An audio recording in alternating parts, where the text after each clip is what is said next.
Boa noite, pessoal. Quem vos fala é o Akira. Eu estou aqui para poder tratar com um pouco de atraso acerca de um ao vivo que eu prometi sobre a formação dos Estados Unidos, a modernidade política a partir dos Estados Unidos, tá?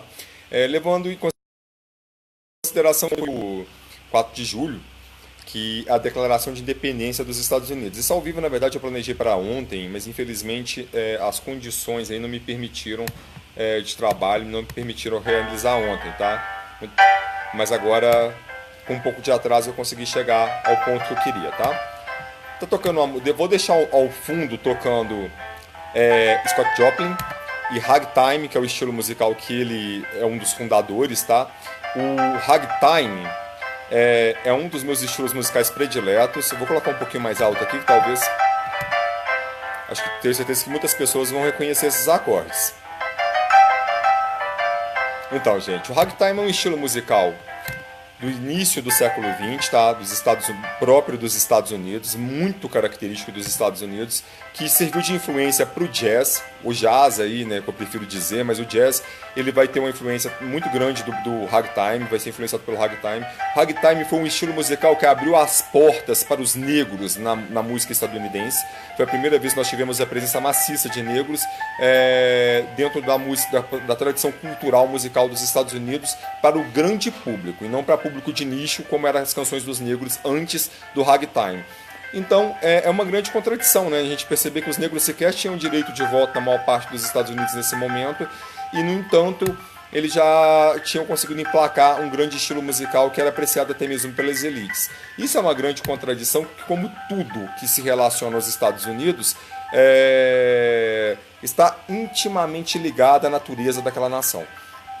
Hoje, na chamada que eu fiz no Facebook, convidando as pessoas para poder assistir esse ao vivo, eu mencionei até que a esquerda, quer ver, eu coloquei aqui que é uma tendência geral de se acreditar que toda pessoa que adere à esquerda politicamente, que essa pessoa tem um ódio cego pelos Estados Unidos e que nada, absolutamente nada de positivo pode advir dessa nação e da construção histórica dos Estados Unidos. Essa é uma noção muito difundida entre as pessoas. Mas a verdade é a seguinte, gente, sendo bem honesto em relação a isso, não tem nada a ver isso aí em relação à esquerda, tá? Se há um ódio prévio dos Estados Unidos, só pode partir da esquerda burra. A esquerda letrada, a esquerda que estuda, a esquerda que realmente está interessada na construção do mundo, de escolher experiências positivas para uma nova política mundial. Essa esquerda, ela não mira simplesmente a União Soviética, né? Nós temos vários e vários exemplos positivos a serem colhidos na história da modernidade. E os Estados Unidos, como nenhum outro país, ele vai carregar as contradições que deram origem à modernidade. E nós estamos nesse momento mais avançado das contradições que movem os Estados Unidos e que movem a modernidade, que é a nossa era, o momento em que nós vivemos, o momento presente. Então, vou chamar esse vídeo de A Modernidade Política e os Estados Unidos, né, não vou falar aqui em celebração à independência dos Estados Unidos, mas uma reflexão acerca da independência dos Estados Unidos. Para abrir esse vídeo, eu queria chamar aqui um poema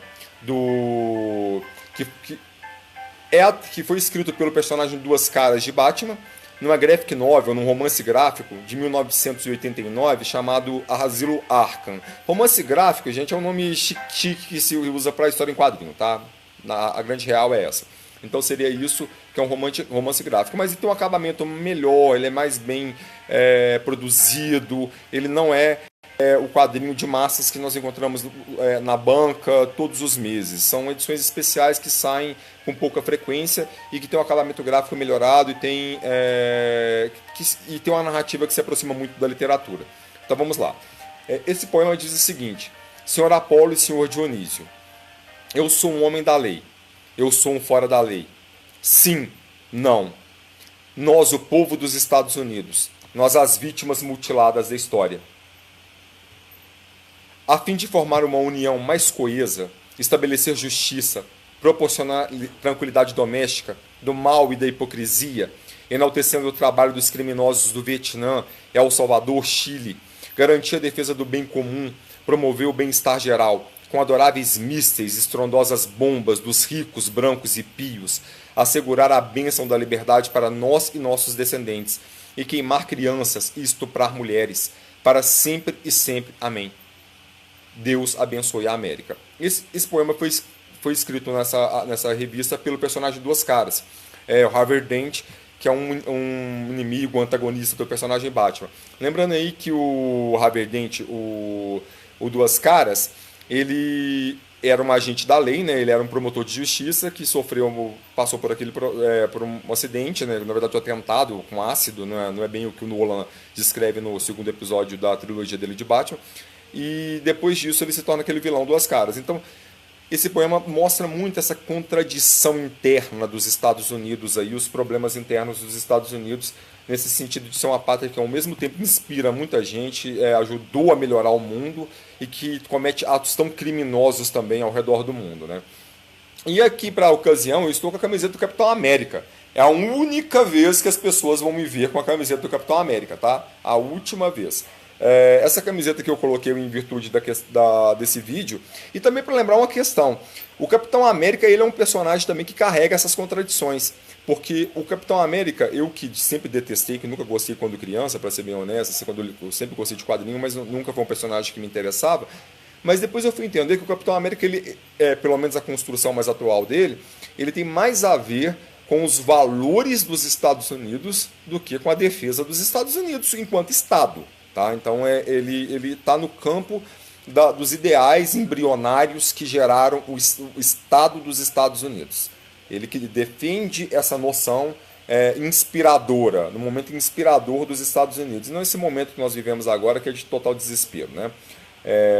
Com poucas possibilidades apontando no horizonte de que os Estados Unidos deixem de ser essa pátria de guerra, essa pátria guerreira, para se tornar uma pátria mais inclusiva e mais inspiradora como ela foi no passado.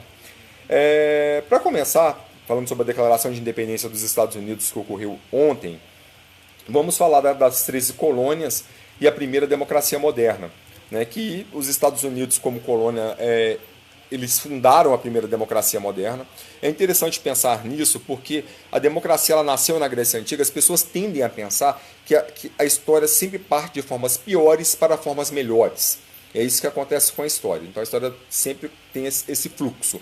E não é isso que ocorre na verdade, viu, gente? A história ela tem vai e voltas o tempo todo. Nunca ela não tem essa ideia de que ela vem de formas sempre piores para formas melhores. É só observarmos a Idade Média, por exemplo, né? Então o mundo sai de uma tradição cultural greco-romana altamente sofisticada, por maiores problemas que aquelas civilizações tivessem, para cair na Idade das Trevas. Então a história tem esses fluxos negativos também. Então, quando a democracia surge na Grécia, ela fica desaparecida por quase 2000 anos, até que os filósofos iluministas pensam novamente em um sistema mais justo de governo para eliminar o ancien regime, que era o antigo regime, né, das monarquias, para exterminar com o antigo regime e pensar numa forma de governo multitudinário, voltado para o povo, né? Voltado para as populações, para a classe que não possuía poderes políticos e tampouco poderes religiosos, né? Porque havia o clero, havia os nobres e havia o povão, né?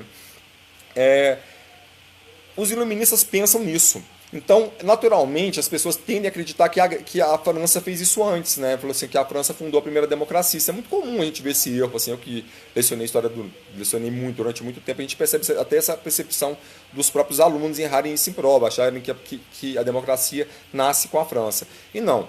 A primeira democracia moderna foram os Estados Unidos. Os Estados Unidos copiaram, grosso modo, os teóricos, os intelectuais que Thomas Jefferson, essa galera toda que trabalhou a independência dos Estados Unidos, eles leram os filósofos iluministas, eles já buscavam um modelo de liberdade e eles viram que aquele modelo de liberdade era muito positivo para uma nação que pretendia se formar, a democracia. Então a independência dos Estados Unidos se dá em 1786, enquanto a Revolução Francesa ocorre em 1789. E mesmo com o poder simbólico que a Revolução Francesa tem, que é muito maior do que a da Revolução Estadunidense, a gente tem que levar em consideração que os Estados Unidos, desde a sua fundação, tem sido uma democracia ininterrupta. Tem sido, não, é uma democracia ininterrupta desde sua fundação. Que espécie de democracia é essa? Então, podemos levantar questões acerca disso. É uma democracia liberal, representativa, é um modelo que particularmente não me representa, é um modelo que nós temos no Brasil. Eu quero uma democracia popular participativa, não quero uma democracia representativa liberal, mas enfim, os Estados Unidos, desde sua fundação, tem sido uma democracia, pelo menos nos moldes do que eles acreditam ser democracia. A democracia é uma forma sempre em aperfeiçoamento que precisa ser aperfeiçoada, né? E isso é uma coisa inédita na história do mundo, tá? Não tem nenhuma outra nação no mundo que é uma democracia ininterrupta, como os Estados Unidos o são.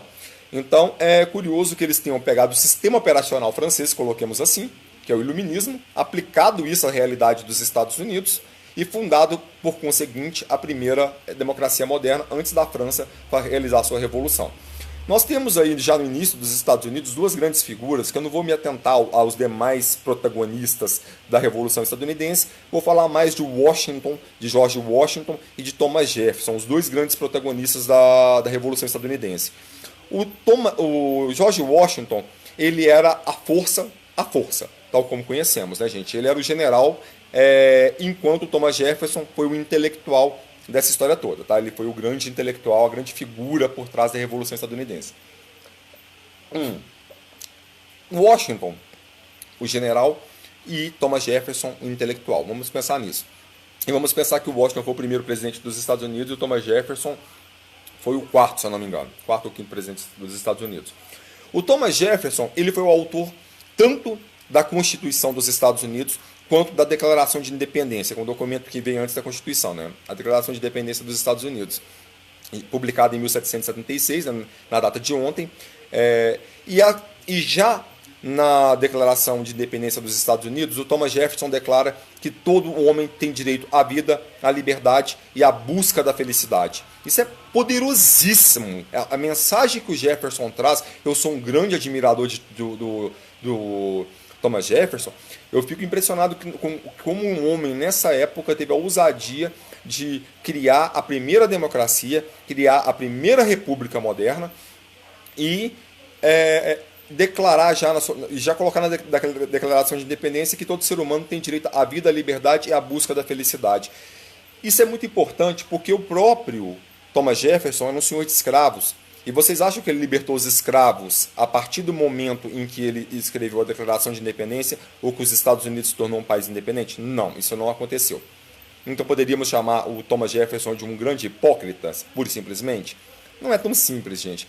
O que nós temos que imaginar é que a Declaração de Independência e a Constituição, elas já trazem uma noção que o Jefferson inaugura de que não necessariamente o país, por milagre, por decreto, iria se tornar aquilo que estava escrito nas palavras, mas que aqueles textos serviriam para nortear para onde deve rumar uma nação, para onde deve rumar uma república, para onde deve rumar um Estado democrático de direito. Então é isso que é pensado. Então Thomas Jefferson, embora não tenha libertado seus escravos, ele já coloca uma concepção de que os Estados Unidos deveriam rumar à liberdade generalizada, né? Porque ele já diz que todo ser humano, não tem restrição, nasce com o direito à vida, à liberdade e à busca da felicidade. E também eu acho lindo como quando Thomas Jefferson diz que todo ser humano nasce com direito à busca da felicidade. Olha que curioso, ele não fala que o ser humano nasce com direito à felicidade. Eu vou pedir uma reflexão momentânea. Por que o Thomas Jefferson não escreveu na Declaração de Independência que o ser humano nasce com direito à felicidade, mas colocou a busca da felicidade? Porque o Thomas Jefferson ele já teve a sabedoria nesse momento de não cometer a tolice de indicar não só a tolice, né, mas a imposição de querer indicar o que é a felicidade. Ele deixou que cada pessoa trilhasse seu caminho e buscasse a sua versão pessoal de felicidade, nada mais justo, né? Então é belíssimo aí o pensamento do Thomas Jefferson quando ele escreve a Constituição dos Estados Unidos, a Declaração de Independência dos Estados Unidos e também a Constituição. Ele é autor dos dois textos, tá? Claro que depois a Declaração de Independência e a Constituição, mais pessoas participaram da revisão, mas quem escreveu a coluna vertebral desses textos foi o Thomas Jefferson, tá? A Constituição também inspirada no Thomas Jefferson, ela já começa com a palavra nós, o povo dos Estados Unidos, nos reunimos. Então olha que interessante, me chama a atenção porque a Declaração de Independência dos Estados Unidos, que foi a primeira colônia a se libertar das metrópoles europeias, ela inspirou povos do mundo inteiro, outras metrópoles, a buscarem a sua independência. Isso foi uma coisa generalizada, né? Claro que ela inspirou outras pessoas a fazerem isso, outros povos a fazer isso. Agora pensem comigo, um povo chegar e pensar assim, vamos declarar a independência, vamos pegar escrever uma Constituição, vamos escrever uma declaração de independência, a partir de agora nós somos independentes. A gente pensar isso, que vários povos fizeram isso, é uma coisa. Agora pensem comigo, eles nem tinham noção de onde começar, gente. Eles tiveram que não só declarar a independência, fazer a Constituição, mas construir o método, construir a forma. Então, olha, os Estados Unidos, pura e simplesmente, o Thomas Jefferson pensou, como que a gente vai se tornar uma pátria autônoma? Vamos escrever uma declaração de independência. Pronto, todos os outros países do mundo depois passaram a fazer isso, escrever declarações de independência. E beleza, feita a independência, como que nós vamos administrar nosso governo? Como que esse governo vai ser feito? Já que os pais fundadores temiam tanta tirania da Inglaterra, eles queriam que o Estado que eles estavam fundando não fosse uma nova versão de tirania. E como fazer que o Estado não seja uma nova versão de tirania? Ele construiu a Constituição. Thomas Jefferson, os intelectuais estadunidenses pensaram na Constituição. Mas não havia Constituição até aquele momento. Nós tínhamos a Carta Magna, tinha umas coisas assim. A Constituição, de fato mesmo, vai surgir com os Estados Unidos. Então é um texto que impedia, que teoricamente impede o governo de se tornar uma nova forma de tirania sobre as pessoas. Então isso foi pensado pelos Estados Unidos. Então isso, volto a dizer, é um momento de grande glória. Conseguir construir uma democracia e pensar a forma de se construir essa democracia. Os outros países, vamos respeitar as dimensões de cada um, eles simplesmente construíram democracias baseadas no modelo dos Estados Unidos. Né? Então tenho que reconhecer isso daí. A Betsy Ross também é outra. A Betsy Ross, na verdade, que é uma outra coisa que eu devo mencionar, que eu acho muito bacana acerca dos Estados Unidos, que ela que bolou, foi uma mulher que bolou a bandeira dos Estados Unidos, gente. Olha que bacana, foi uma mulher que elaborou, que construiu, que costurou, melhor dizendo, né, criou a primeira bandeira dos Estados Unidos. E essa bandeira, ela vem inspirada de muitas coisas, né, até mesmo das cores da Inglaterra, que é a pátria, né, que foi a metrópole dos Estados Unidos. Também do brasão da família de George Washington. Se vocês pesquisem depois na internet, o brasão da família do George Washington, que é muito parecido, né, com a bandeira dos Estados Unidos, que já existia, e o brasão já existia, era prévio. Então as coisas assim serviram de inspiração. Mas o George Washington, ele queria que a estrela da bandeira dos Estados Unidos fosse a estrela de Davi, fosse a estrela de 6 pontas, e não um pentagrama, a estrela de 5 pontas.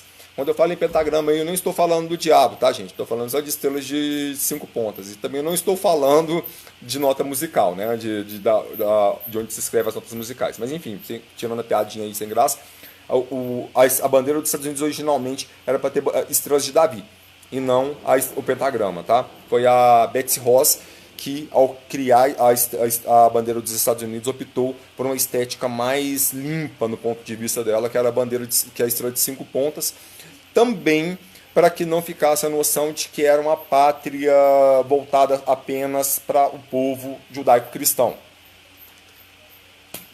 mas uma pátria da liberdade, uma pátria universalizada. Então isso também é interessante no início dos Estados Unidos. No início, tá? Basta ver a crise dos imigrantes agora, que não é novidade para ninguém, mas a Estátua da Liberdade há muito tempo deixou de ser um chamariz de convite para povos oprimidos do mundo rumarem aos Estados Unidos, para ser um impedimento, né? uma figura amedrontadora, barrando a entrada das pessoas. Então, no começo, os Estados Unidos teve esse ideal de portas abertas para povos que se sentissem oprimidos, como os próprios fundadores dos Estados Unidos se sentiam em relação à Inglaterra. Mas essa questão aí, gente, das contradições internas dos Estados Unidos, e nenhuma nação vai nascer perfeita, por isso que ela precisa de uma Constituição para poder ir se aperfeiçoando, ter uma direção para onde seguir. Mas uma coisa que a gente tem que pensar acerca da democracia estadunidense é que já no começo ela vai enfrentar uma revolta. O George Washington enfrenta a revolta de Chais, que é pouco lembrada e de uma importância ímpar. A revolta de Chais foi a primeira tentativa de se romper a unidade das 13 colônias que deram origem aos Estados Unidos, de uma cisão dos Estados Unidos. Foi a primeira tentativa de se fazer isso. E a revolta de Chais, ela aconteceu em Massachusetts e ela foi tocada por um grupo de pessoas, de fazendeiros, que se sentiam injustiçados pela tributação que a então federação, né, que o governo central havia criado. E eles pediram a ruptura. A revolta de Chais, ela é importante porque ela vai colocar um antagonismo já que é típico dos Estados Unidos, que está no cerne da nação, entre o George Washington e o Thomas Jefferson. Não que eles fossem inimigos, obviamente não eram, né, gente? Eles eram amigos, eles ajudaram a fundar os Estados Unidos juntos. Mas o que ocorre é que o Thomas Jefferson, ele apoiou a revolta de Chais. Ele achou que sim, que toda democracia... Tem até uma frase que ele cita a respeito disso, que ele fala o seguinte, que a árvore da liberdade deve ser regada de tempos em tempos com o sangue de compatriotas e de tiranos. Eu vou repetir. A árvore da liberdade deve ser regada de tempos em tempos com o sangue de compatriotas e de tiranos. O Thomas Jefferson escreve isso na ocasião da revolta de Chais, dizendo que era necessário que as pessoas se rebelassem sim para que a democracia se aperfeiçoasse. E por sua vez, ele era um intelectual, já disse. Por sua vez, George Washington achou isso um excesso de liberdade. E ele reprimiu com plenos poderes a revolta de Chais, que levou a maior parte dos seus membros a serem enforcados, com forte oposição aí, né, que como eu já mencionei, de George Washington, do Thomas Jefferson, né, que não queria isso e que achava que as pessoas tinham o direito de se rebelar. A revolta de Chais, gente, ela vai mudar muita coisa nos Estados Unidos. Ela já vai inaugurar essa dicotomia entre uns Estados Unidos militar e uns Estados Unidos racional e libertário. E ela também vai criar um modelo indireto de eleição nos Estados Unidos, que nós conhecemos até hoje, né, que já deu tantos problemas aí só nessa geração. Nós tivemos o George W. Bush e agora o Donald Trump, que foram eleitos com minoria de votos. E isso se deu graças à eleição indireta nos Estados Unidos, que é estabelecida após a revolta de Chais, temendo que o povo pudesse usar dos próprios mecanismos da democracia para isso, né, a visão deles, né, para poder descomprometer os ideais dos pais fundadores. O George Washington estabelece o colégio eleitoral e o modelo de eleição indireta que está consagrado nos Estados Unidos, tá? Isso graças à revolta de Chais. Então tirou-se, grosso modo, o poder direto das pessoas de elegerem. Uma força política aí foi morta nesse processo do povo para que se privilegiasse o estado das coisas, tal como Washington havia definido.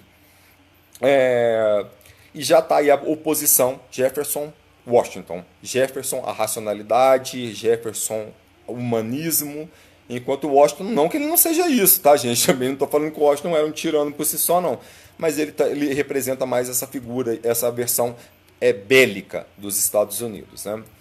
A primeira democracia, a primeira Constituição, a primeira Declaração de Independência, eles criaram tudo isso para evitar uma nova forma de ditadura. E a França fez sua revolução 3 anos mais tarde, embora o sistema operacional, retornando ao raciocínio aí, da Revolução dos Estados Unidos, da Declaração de Independência, fosse o iluminismo francês. Só que os franceses demoraram um pouco mais para conseguir atingir esse objetivo. Não é que tenha sido mais fácil para os Estados Unidos, não. Nós temos que levar em consideração também que os Estados Unidos não tinham um rei doméstico, enquanto a França tinha, né? Enfrentar uma monarquia diretamente é muito mais difícil do que enfrentar uma monarquia a partir da colônia, né? E o capitalismo, chamando atenção para isso, né? Então hoje nós associamos os Estados Unidos como a pátria do capitalismo, né? O maior avatar mundial do capitalismo. Onde está isso? O que fundamenta os Estados Unidos como a grande pátria capitalista, como o maior exemplo de capitalismo no mundo e como o avatar do capitalismo mundial? Nada. A grande verdade é essa, nada. Porque não existe uma palavra sequer acerca de capitalismo na Declaração de Independência dos Estados Unidos, que esse seria o modelo, o sistema socioeconômico, coloquemos assim, não existe nenhuma menção disso. Não existe nenhuma menção à economia de mercado na Declaração de Independência e tampouco na Constituição dos Estados Unidos, né?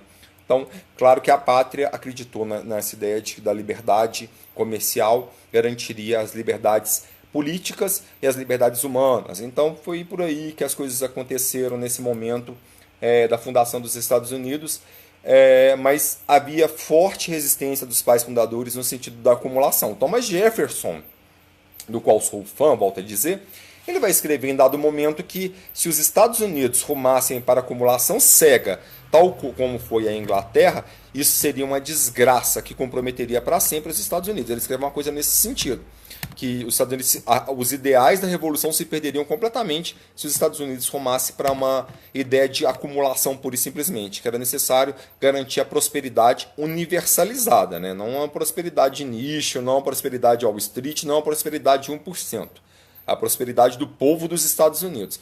E quando falamos do povo dos Estados Unidos, a gente tem que levar em consideração uma outra coisa bacana também. Os Estados Unidos, o Thomas Jefferson, ao escrever a Constituição, ele usa a palavra povo, uma palavra que era depreciadíssima pelas pessoas. Povo até hoje é depreciado, gente. As pessoas, tirando o período eleitoral, ninguém ouve a palavra povo, ninguém fala povo. As pessoas, em geral, não gostam de ser identificadas com o povo. Eu adoro ser identificado com o povo, eu sou povo, não sou outra coisa senão isso. Mas eu percebo que as pessoas têm uma resistência de serem identificadas com a palavra povo, né? Até tem uma forma pejorativa de se dizer isso, né? Ah, o povão lá, sei lá o que, como se o cara não fizesse parte do povo, né? Fosse uma coisa à parte.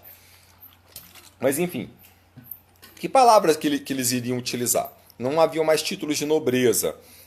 Que palavra o Jefferson iria utilizar para denominar a generalidade das pessoas? E ele opta com muita genialidade em usar a palavra que era depreciada, o povo. Nós, o povo dos Estados Unidos. Por quê? Porque a partir daí eles teriam um governo construído por pessoas comuns, para pessoas comuns, um governo de pessoas comuns para pessoas comuns, né? Então isso é bem interessante, do povo pelo povo e para o povo, na fundação da democracia estadunidense. Agora, nesse momento que nós estamos vivendo, depois de tantos e tantos problemas que os Estados Unidos enfrentaram ao longo de sua história, tantas tentativas de cisão das 13 colônias, né? A mais incisiva delas, a Guerra Civil, mas lembrando que os Estados Unidos enfrentaram aí, no mínimo, mais de 300 tentativas de ruptura interna da nação, de divisão dos Estados Unidos. E vivemos esse momento hoje em que nós não sabemos mais o que representa os Estados Unidos, porque eles deixaram de ser uma pátria inspiradora. Mas a questão que nós temos que se levar em consideração é que os Estados Unidos só se tornaram um país bélico, que eles se tornaram hoje, isso é muito recente. Isso ocorreu do pós-guerra para cá. Porque teve antes do pós-guerra, da Segunda Guerra Mundial, os Estados Unidos não tinham essa postura intervencionista e tampouco essa postura guerreira sobre o restante do mundo. E foi o contexto da morte do presidente Roosevelt e a substituição dele pelo presidente Harry Truman, já nas últimas semanas da Segunda Guerra Mundial, que alterou completamente o curso da história. Porque o Roosevelt, que para mim é o maior de todos os presidentes da história dos Estados Unidos, ele tinha uma visão para se construir um mundo pós-guerra muito diferente daquela que foi colocada em vigor pelo Truman. Lembrando que o Roosevelt era um progressista, ele se considerava um socialista, enquanto o Truman já era uma figura conservadora que nem gostava, eles nem se davam muito bem. O Roosevelt e o Truman, que era seu vice, nem se davam muito bem. E o Roosevelt, infelizmente, morreu nas últimas semanas da Segunda Guerra e o vice assumiu. E o vice que foi responsável por decisões desastrosas, como, por exemplo, a bomba de Hiroshima e Nagasaki, né? Nem adianta vir com essa conversinha fiada de que a bomba era necessária, porque sem a bomba milhões de americanos morreriam na invasão do Japão. Falando dessa forma mesmo, que nós somos doutrinados a acreditar nisso, tá, gente? Isso é mentira. Isso não tem nada a ver, não tem pé nem cabeça. E a maior prova de que isso não tem sustentação é que já havia negociações entre o Estado-Maior japonês e os Estados Unidos no sentido de uma rendição por parte do Japão. O Japão não tinha condições mais de continuar a guerra. A população japonesa estava absolutamente carente de alimentos, faminta, toda a produção agrícola havia sido destruída. Há uma passagem muito bacana que eu vou deixar debaixo desse ao vivo, do Gore Vidal, descrevendo esses momentos. É um historiador estadunidense, tá? E ele fala acerca disso e fala sobre as negociações que os Estados Unidos traçavam com o Japão no sentido de uma rendição com o Japão tentando conservar apenas o poder do imperador, não que eu concorde com isso, também acho que deveria ser uma rendição incondicional, mas o Japão tentando negociar uma rendição, mas mantendo os poderes do imperador, que afinal de contas foram mantidos no pós-guerra, e abandonando as negociações, os Estados Unidos atacaram o Truman, deu ordem para que fosse atacado o Japão com armas nucleares. Claro que isso foi um exercício militar, né? Isso aí tem muito a ver com a questão do exercício militar. E para não estender muito essa questão do vídeo, gente, porque já está um pouquinho tarde aqui, e eu só queria falar algumas palavras acerca da independência dos Estados Unidos, eu sou um grande crítico dos Estados Unidos e, assim, às vezes até com surpresa que as pessoas possam me ver num momento como esse, fazendo um vídeo que parece que se trata de uma apologia aos Estados Unidos. Não, não é. Muitas pessoas me consideram até anti-estadunidense. Nem vou falar anti-americano, porque eu não uso essa palavra, porque americanos somos todos nós, né? Então, o gentílico, a palavra correta, o adjetivo de quem nasceu nos Estados Unidos, ou é estadunidense ou é usa-americano. Usa-americano. Não, nunca americano, porque americanos somos todos nós, nem norte-americanos, porque já envolveria o Canadá, já envolveria outras coisas, né? Então, pensando a respeito disso, essa questão embrionária, positiva, que gerou os Estados Unidos, ela se perdeu completamente nesse momento, ou ainda há possibilidade de que os Estados Unidos venham se tornem novamente uma pátria inspiradora? Então, eu, como grande crítico dos Estados Unidos, eu ainda enxergo que haja algumas possibilidades nos Estados Unidos.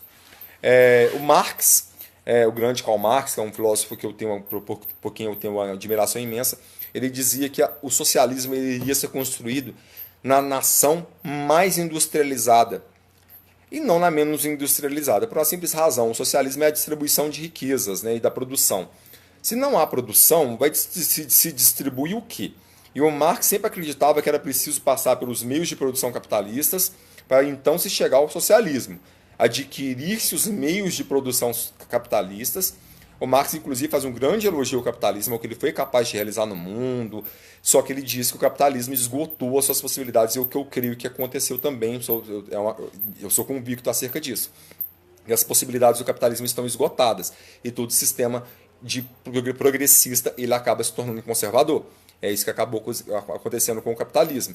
E, em busca de uma nova forma de governo, era necessário passar pelo capitalismo, que o capitalismo criasse meios de produção capazes de distribuir a riqueza entre todos, e então se construiu o socialismo.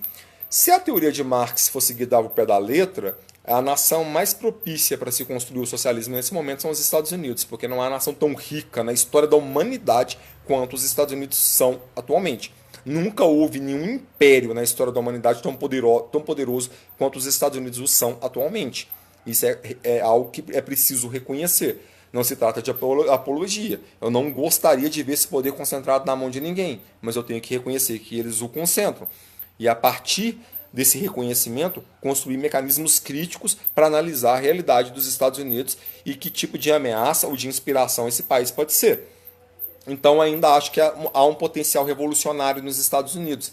E esse potencial tem se desdobrado em figuras como o Bernie Sanders, né, que foi uma coisa absolutamente extraordinária nas últimas eleições. Um candidato socialista que teve uma grande adesão nos Estados Unidos, a ponto, chegou muito próximo de desbancar Hillary e ser o candidato do Partido Democrata. Então, assim, declaradamente socialista. E o socialismo tem crescido nos Estados Unidos. Eu até, quem acha que isso é delírio, eu gostaria que só jogassem no Google o renascimento do socialismo nos Estados Unidos, Marx Estados Unidos, qualquer coisa semelhante, e colocar na parte lá notícias. Vocês vão encontrar muitas referências a esse respeito. Como a juventude estadunidense, e como a nossa juventude, eu espero que ocorra isso com ela, com a completude dela, não mais acredita que vão ser astros de cinema, não mais acreditam que vão movimentar bolsa de valor, não mais acreditam que vão ser cantores, não mais acreditam nesses sonhos que os Estados Unidos foram construindo na cabeça das pessoas. Então essa nova juventude estadunidense que não acredita em nada disso, que percebeu que nada disso vai acontecer e que percebeu mais do que isso, que as riquezas dos Estados Unidos estão sendo concentradas na mão de pouquíssimas pessoas, 1%, 1%. Então, 1% da população estadunidense concentra a maior parte da riqueza. Até aquele movimento Occupy Wall Street utilizava dessa frase, né? Nós somos os 99%, que é o povo. Era para essa galera que a Constituição dos Estados Unidos foi lavrada.